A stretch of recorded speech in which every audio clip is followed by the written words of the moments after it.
Ilang beses ko pa siyang sinulyapan ngunit hindi man lang ito lumingon sa akin. I feel awful for what I did to her repeatedly. How can I make it right if she's not speaking to me? Ngayon ko lang nakita sa Daisy na nagkaganito at hindi ko alam kung ano ang gagawin. Sa buong buhay ko, hindi naman ako nanuyo ng babae and I won't tolerate a woman's tantrums. And my past girlfriend, when they started a fight, I just left them. Daisy is just my maid.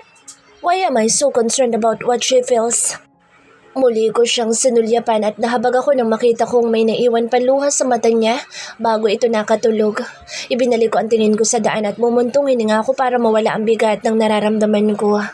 Nang makarating kami sa condominium building, tulog pa din si Daisy. Pinagbukas na ako ng pintuan ng bodyguard ko. Bumaba ako at umikot sa passenger seat kung nasaan ito nakaupo. Binuksan ko ito at dahan-dahan kong binuhat si Daisy. Sumanyas ako kay Ron na ipagbukas ako ng elevator at ipinabitbit ko sa kanya ang mga gamit ni Daisy at pinasunod ko hanggang sa palapag kung nasaan ang kondo ko. Leave the things on the couch. Pagkaalis ni Ron ay tumuloy ako sa silid ni Daisy. Pagkalapag ko sa kanya sa kama, hinila ko agad ang comforter para matakpan ang kanyang mga binti hanggang sa dibdib ni Daisy. Umupo ako sa gilid ng kama at pinagmasdan ko siyang natutulog. I'm so sorry, Boo, for hurting you again.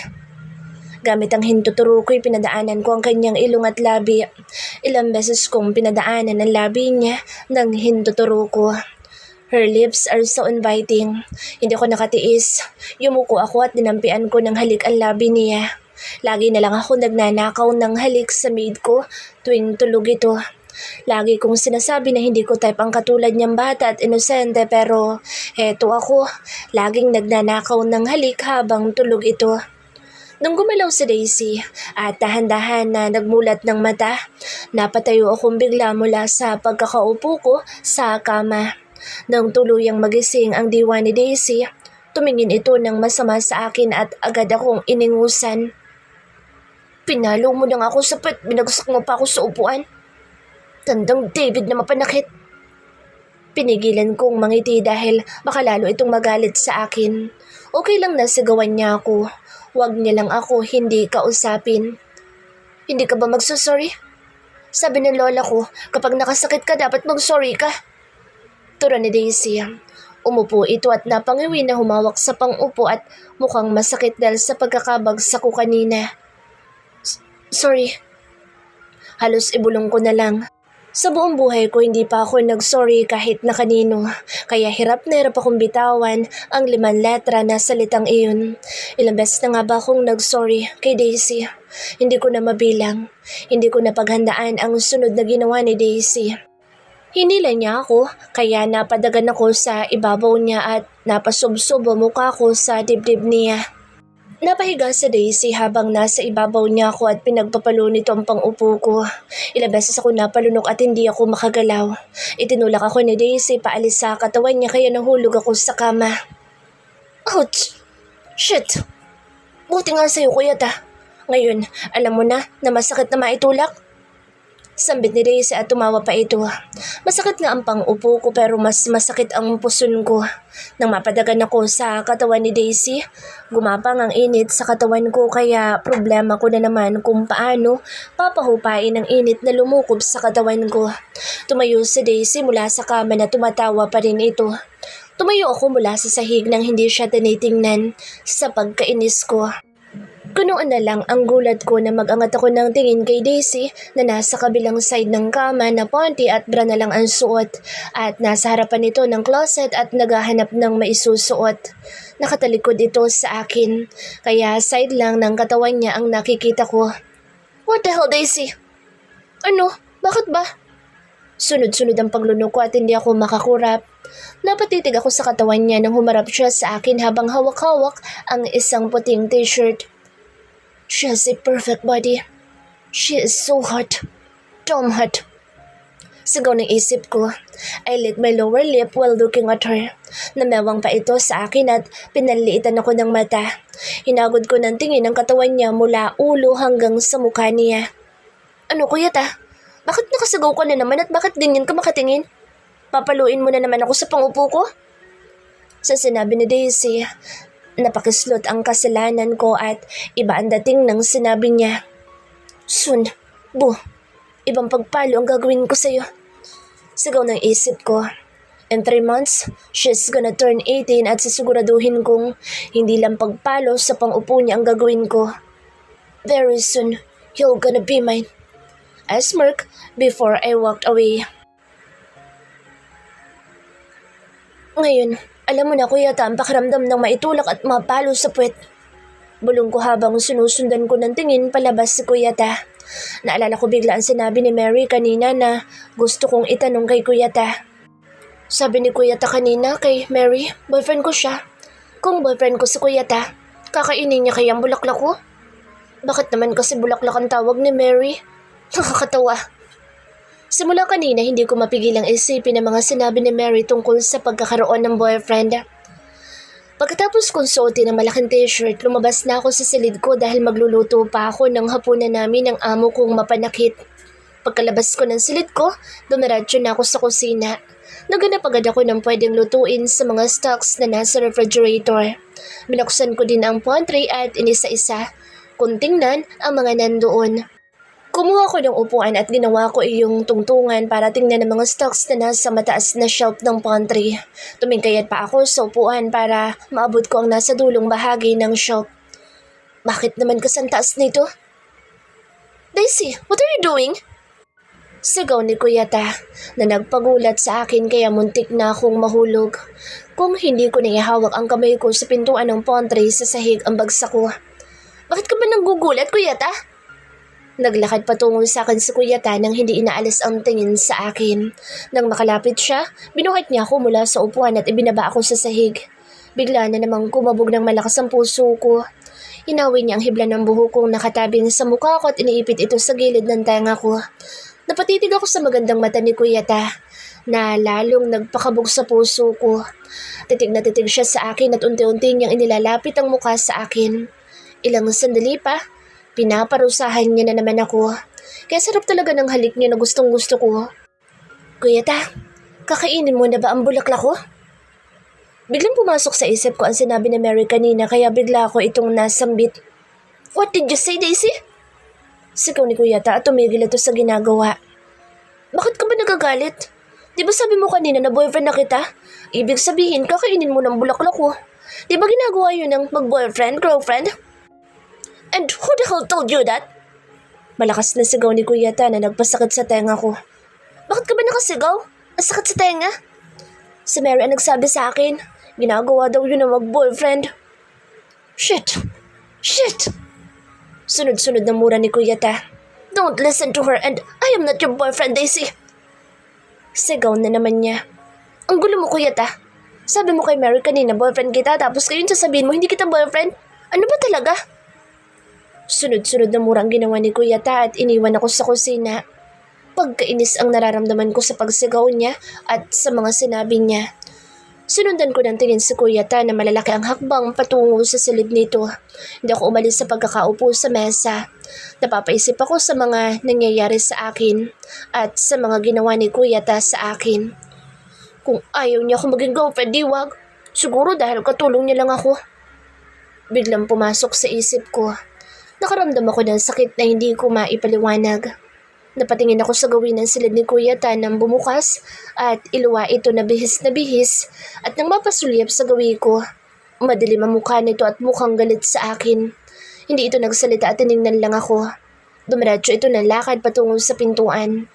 Ang sumunod ko na lang na narinig ay ang pagbukas at pagsara ng pintuan. Hindi man lang nagsabi ko saan pupunta. Toyoin talaga. Bulong ko. Nakakaramdam ako ng sakit na hindi ko maipaliwanag. Naghanap na lang ako ng tinapay na kakainin ko. Pagkatapos kong kumain ay pumasok na ako sa silid ko. Sa kauna-unahang pagkakataon, naisipan kong ilak ang pintuan ko.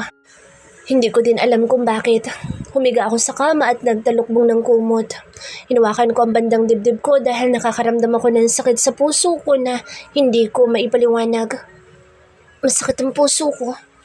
Para itong tinutusok.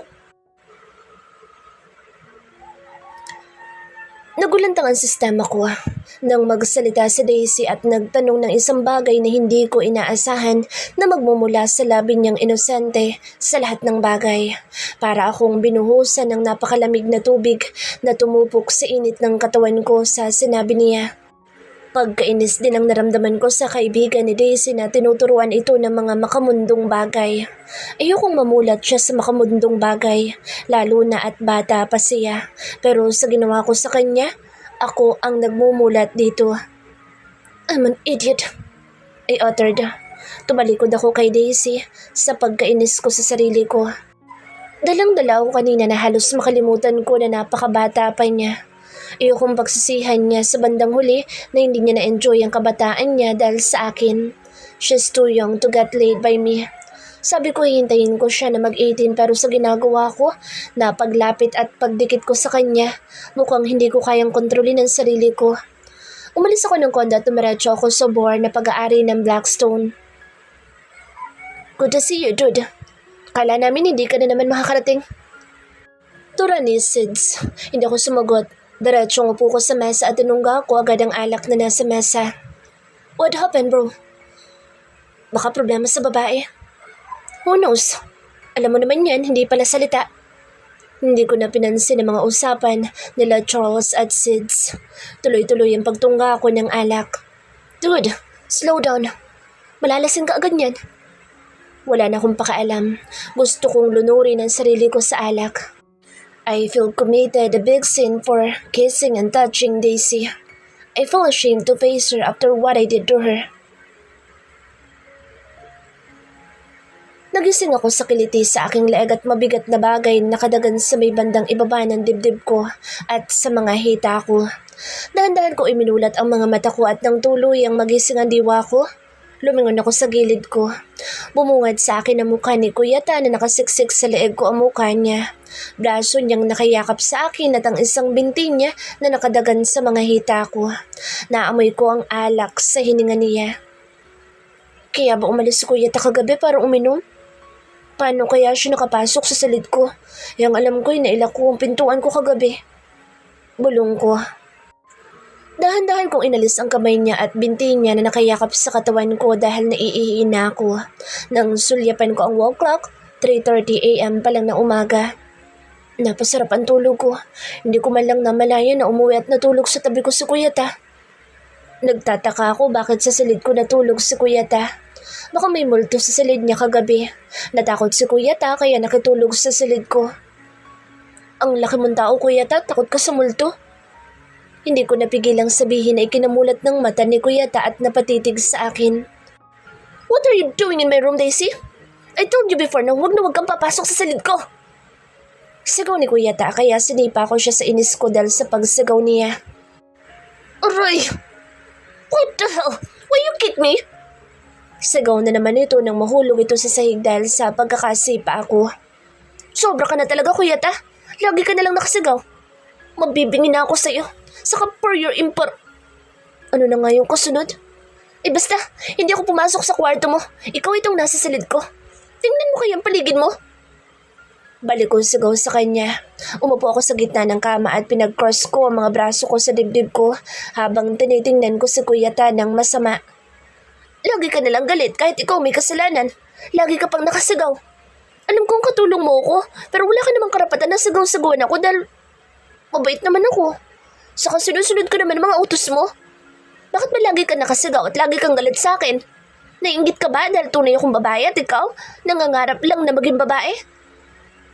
What the hell you talking about? Sigaw na naman niya. Ay naku, Kuya Ta. Bahala ka nga dyan, sumigaw ka. Hanggang gusto mo. Naiihina ako. Tumakbo ako papuntang banyo dahil ihing-ihi na talaga ako. Sana pagbalik ko wala na si Kuya Ta sa kwarto ko. Ang sakit-sakit na ng tenga ko sa kanya. Sambit ko't sinipa-sipa ko pa ang hamper sa banyo sa pagkainis ko kay Kuya Ta. Habang naguhugas ako ng kamay, sinipa kong muli ang hamper. Iniisip kong si Kuya Ta iyon. Bakla siguro talaga si Kuya Ta kaya laging galit sa akin. At ayaw niya ako maging girlfriend dahil si Carlo ang gusto niya. Kasi noong sinundo niya ako sa school, nagalit siya na kinakausap ako ni Carlo. Paglabas ko ng banyo, nakahiga na si Kuya Ta sa kama ko at nakatingin sa gawi ko. Bakit nandito ka pa rin, Kuya Ta? Kung sisigawan mo lang din ako, bumalik ka na kaya sa silid mo. Turan ko habang naglalakad ako patungo sa kama at huminto ako na isang pa na lang ang layo ko sa kama at pinag-cross ko ang mga braso ko sa dibdib ko. Tiningnan ko ng masama si Kuya Ta. You look so adorable when you're mad. Kuya Ta, bakit ganyan ka? Kanina galit ka tapos ngayon may pangiti-ngiti ka pa. Iniwan mo pa ako kagabi na mag-isa. Iuwi mo na kaya ako sa mansyon. Gusto ko sa mansyon noon. Masaya ako kasama sila Lola, Omi at si Malu at iba pa mga tauhan sa mansyon. Namimiss ko na rin ang mga halaman sa mansyon at higit sa lahat, walang naninigaw sa akin araw-araw. You don't want to live with me here? Lagi mo kasang sinisigawan kahit wala naman akong ginagawang masama. At pakaramdam ko ayaw mo naman ako nandito.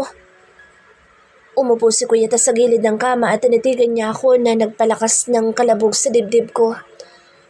Bakit ba ganito lagi ang puso ko? Napayo ko ako, tinitigan ko ang paa ni Kuya Ta na nasa sahig. Ang linis naman ng kuko mo sa paa, Kuya Ta. Hindi ko napigilang sabihin na ikinangiti ni Kuya Ta. Hindi lang niya ako palapit sa kanya kaya nakatayo na ako sa gitna ng dalawa niyang hita. Niyakap niya ako. Ang ulo niya ay nasa tiyan ko na nagpakabog sa puso ko ng husto. Kuya Ta, may problema ka ba? Sambit ko't hinaplos ko ang buhok niyang napakalambot. Sunuklay-suklay ko ang buhok ni Kuya Ta gamit ang mga daliri ko. Sorry kung lagi na lang kita sinisigawan, Daisy. Kung gusto mo bumalik sa mansyon, papayagan kita.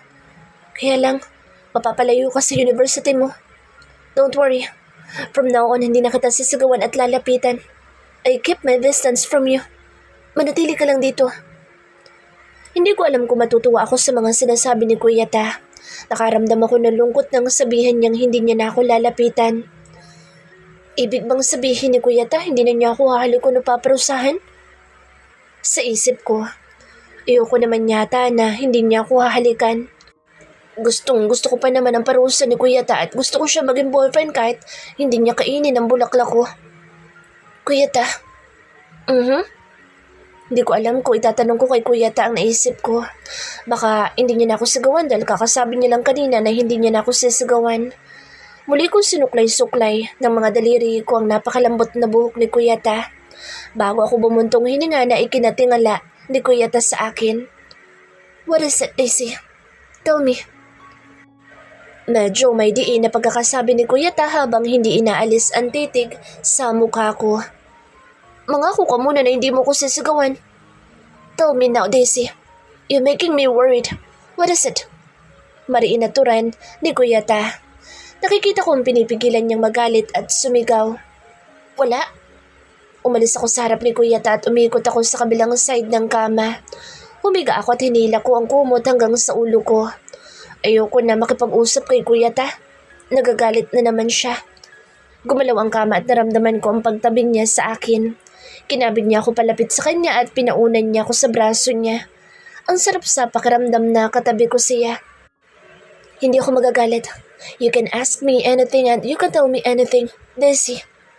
Mahinahon na pagkakasabi ni Kuya Ta. Tinanggal ko ang kumot sa ulo ko at umupo ako sa kama na naka-Indian seat paharap kay Kuya Ta. Kuya Ta, sabi mo kanina hindi mo na ako lalapitan. Ibig ba sabihin hindi mo na ako hahalikan? Gusto ko ang halik mo, Kuya Ta. Saka gusto kita maging boyfriend. Ayan, nasabi ko na, huwag kang sisigaw. Humiga ulit ako at muli kong tinalokbong ang kumot sa ulo ko. Kinabig niya akong muli at pinaunan niyang ulo ko sa braso niya. Tumagilid si Kuya Ta at niyakap niya ako ng mahigpit. Daisy, bakit gusto mo ko maging boyfriend? Mas matanda ako sa'yo saka sinabi ko sa'yo na hindi ka pa pwedeng mag-boyfriend. Sumiksik sa Daisy sa katawan ko na nagbigay ng init sa katawan ko. Napasinghap ako nang isiksik niya ang mukha niya sa leeg ko. Bango talaga ng leeg mo, Kuya Ta. Ikaw lang gusto ko maging boyfriend kahit lagi mo ko sinisigawan. Gustong gusto ko ang parusa mo sa akin. Napakasarap. Ilang taon ba ako pwede mag-boyfriend? Yumakap si Daisy ng gusto sa akin at sumiklab ang init sa buo kong katawan. God damn it. Napapamura ko sa isip ko sa paggalaw-galaw ni Daisy habang nakayakap sa akin kaya ramdam na ramdam ko na ang dibdib niya sa katawan ko. Kuya ta, bakit hindi ka na sumagot dyan? Ilang taon ba ako pwede mag-boyfriend? I cleared my throat bago ko sinagot si Daisy. Pag 18 ka na, pwede ka na mag-boyfriend. Mautalo-talo ko pang sambit. Gulat na gulat ako nang umibabaw si Daisy sa akin at inangkin ang labi ko ng mariin.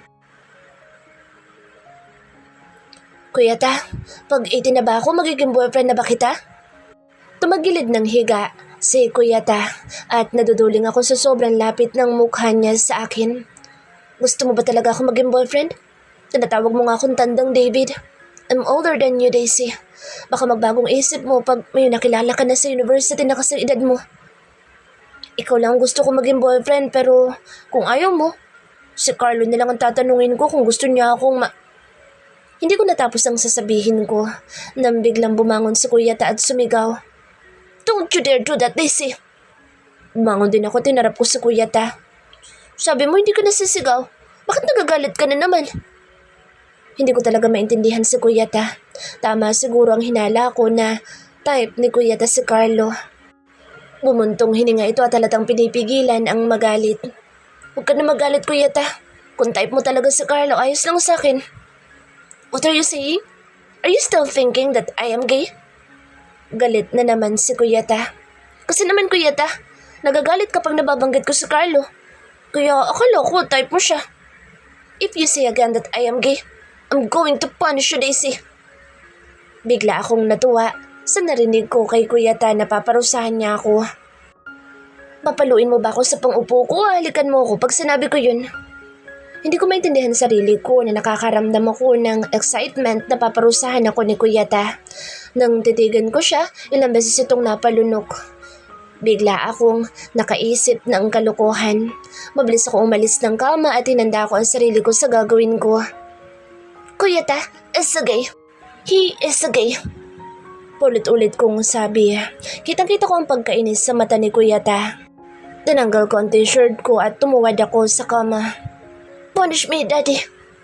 Ginaya ko ang narinig kong sinabi ng babae sa kusina noon na pinaparusahan ni Kuya ta. Ilang minuto na akong nakatuwad sa kama. Hindi pa rin pinapalo ni Kuya ta ang pang-upo ko. Nang lingunin ko ito, nakatitig lang sa akin si Kuya ta at nanlalaki ang mga mata. What the hell you doing, Daisy? Malakas na sigaw ni Kuya ta na nagpasakit ng tenga ko. Sabi mo paparusahan mo ako pag tinawag kitang gay. Kaya hinanda ko na ang sarili ko, Daddy. Di ba ganyan ang tinatawag sa'yo ng babaeng pinaparusahan mo sa kusina noon? Punish me, Daddy. Sunod-sunod ang ginawang paglunok ni Kuya ta at nanlalaki na naman ang mata niya habang nakatingin sa pang-upo ko. Tom, I can't take it anymore. Narinig ko sambit ni Kuya ta. Mabilis ang kilos nito at pinalo ako sa pang-upo ko.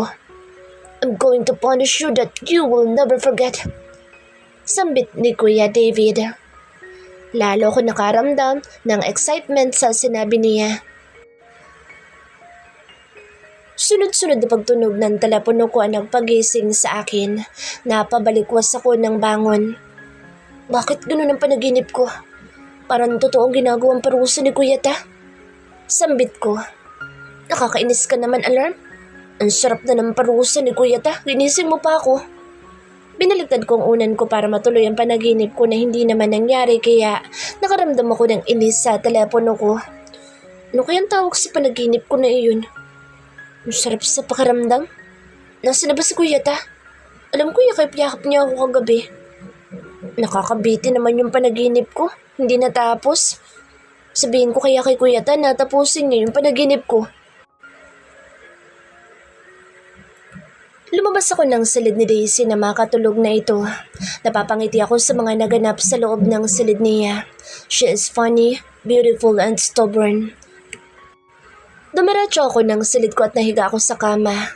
Napangiti pa akong muli bago ko pinikit ang mata ko hanggang sa makatulog ako. The loud unexpected knock on my door not only startled me but also woke me up from a peaceful slumber. Hirap na hirap akong imulat ang mga mata ko. Sobrang sakit pa ng ulo ko sa hangover sa dami kong nainom kagabi. Kuya ta, buksan mong pintuan. Nang marinig ko ang boss ni Daisy na natataranta, biglang nagising ang diwa ko at nawala ang kalasingan ko. Wait po, coming! Halos takbuhin ko ng pintuan. Nang buksan ko ito, bumungad ang mukha ni Daisy na namumutla at halatang takot na takot. What happened? Hinila ko siya, papasok sa silid ko at pinaupo ko siya sa gilid ng kama. Lumuhod ako sa harapan niya at hinawakan ko ang kamay niya. What happened, Bu? Tanong ko muli kay Daisy. Wow, kuya ta, ang ganda pala ng silid mo. At ang bango. Biglang nawala ang pag-aalala ko at napalitan ng inis. Gusto lang ba nitong makapasok sa silid ko? Sa isip ko at tinitigan ko siya ng mariin. Biglang naglaho ang inis ko nang mapagmasdan ko ang maamon niyang muka at ngiti niya sa labi. Fresh na fresh itong tingnan at napakabango. Nagahalo ang amoy ng shampoo nito at perfume na ang sarap amuyin. You just want to get inside my room kaya mo ko ginising, Daisy? Hindi ito nagsalita at may sinisipat ng tingin sa likuran ko. Nang lumingon ako sa direksyon na tinitingnan niya, nataranta akong hinila siya palabas ng silid ko. Ayoko makita niya ang pinakatatago-tago kong sekreto sa loob ng silid ko. I told you, na huwag kang pumasok sa silid ko. Galit na ani ko kay Daisy. Hindi naman ako pumasok sa silid mo ah. Hindi lang mo kaya ako. Nakaramdam ako ng hiya sa sinabi ni Daisy. I'm an idiot. I murmured. Ano ba nangyari kanina at parang takot na takot ka? What are you afraid of? Tingnan mo ang paligid, kuya ta. Ang kalat. Napasok ata tayo na magnanakaw. When I look around, I saw the big mess I made last night. Napangiti ako na maalala ko ang mga ginawa ko kagabi nang hindi ko mabuksan ang silid ni Daisy. Hindi tayo napasok na magnanakaw, Daisy. Ano nangyari? Bakit ganito kakalat? Huwag ka na magtanong. Ipapalinis ko na lang yan. Magluto ka na ng breakfast. Napasinghap ako nang humakbang si Daisy palapit sa akin at huminto ito sa mismong harapan ko na gahiblan na lang ang layo sa akin. Ikaw bang may gawa nito, kuya ta? Saka maligo ka na. Amoy alak ka pa rin. Di mo ako pwede parusahan pag ganyan ang amoy mo. Tura ni Daisy na ikinangiti ko. Talagang gusto niya na lagi ko siyang hinahalikan. Inilapit ko ng husto ang labi ko sa kanya. Gusto ko malaman kung ayaw niya talaga na halikan ko siya na amoy alak ako. Mariin ko siyang tinitigan. Hindi siya gumalaw at alam kong hinihintay niyang halikan ko siya. I thought you didn't like me to punish you. Looks like you waiting for my kiss. Tatalikod na sana ako nang biglang kinabig ako ni Daisy at mapusok na inangkin ang labi ko. I think my baby like kissing me. Kiss me more, Bu. Sambit ko pagbitaw niya sa labi ko. Gusto kong lasapin muli ang tamis na labi niya. Ikinulong ko ang mukha niya sa palad ko at isang mapagparusang halikang iginawad ko sa kanya. That's how to kiss me, baby. Sambit ko at ngumiti ako nang hinabol ni Daisy ang labi ko at dinampian ng mabilis na halik bago ito tumakbo patungo sa kusina. Nakangiti ako at napapailing habang naglalakad ako patungo sa silid ko. Bago ko pa mabuksan ang pintuan, sumigaw si Daisy na ikinilingon ko sa kanya. Kuya ta, kahit amoy alak ka, sarap pa rin ang halik mo. Pero sobrang sarap pag hindi ka amoy alak. Hindi ko napigilan ang mapahalakhak. Tanging si Daisy lang ang babaeng nakakapagpatawa sa akin ng ganito. Sunod-sunod na pagtunog ng telepono ko ang narinig ko. Pagkalabas ko ng banyo, nang tingnan ko ito'y si Charles ang tumatawag. What's up, dude? I'm very much alive. Tumawag lang ito para alamin kung maayos ako. Sila pala ni Sids ang nagatid sa akin kagabi. Hindi ko akalain na magpapakalasing ako ng gusto kagabi dahil kay Daisy. Pagbukas ko ng pintuan ng silid ko, siya namang tuwa ni Daisy para damputin na isang susi na nasa sahig. Kuya ta, bakit ba kasang kalat-kalat ng bahay? Nakakainis ka naman ang tanda-tanda mo na para kang bata kung magkalat. Napapangiti ako sa patuloy na pinanarmo ni Daisy sa akin. Umingiti ka pa dyan. Nasa mesa ng almusal. Mauna ka nang kumain. Mauna ka na rin umalis, kuya ta. Mamaya, maglilinis muna ako dito. Papahatid na lang ako kay Kuya Ron. Hindi ka magpapahatid kahit na kanino. Ako lang maghahatid sa'yo, understand? Hindi ako papayag na makakausap niya at makakasama sa loob ng sakyan ko ang driver bodyguard ko na si Ron. I know he likes Daisy. The way he looks at her. I can't let that happen na magkalapit silang dalawa. She's mine only. Only mine. Hayaan mo na yan, Daisy. Tatawag ako ng cleaners. Kumain na tayo, baka malate ka pa sa school. Hinihintay ko lang talaga na sabihin mo yan, Kuya Ta. Dahil ayoko maglinis ng kalat mo. Tandang David na isip bata. Kuya Ta, bakit ang gwapo mo ngayon at alam mo ba? Napanaginipan kita kanina. Sayang nga lang hindi mo tinuloy yung ginagawa mo sa panaginip ko.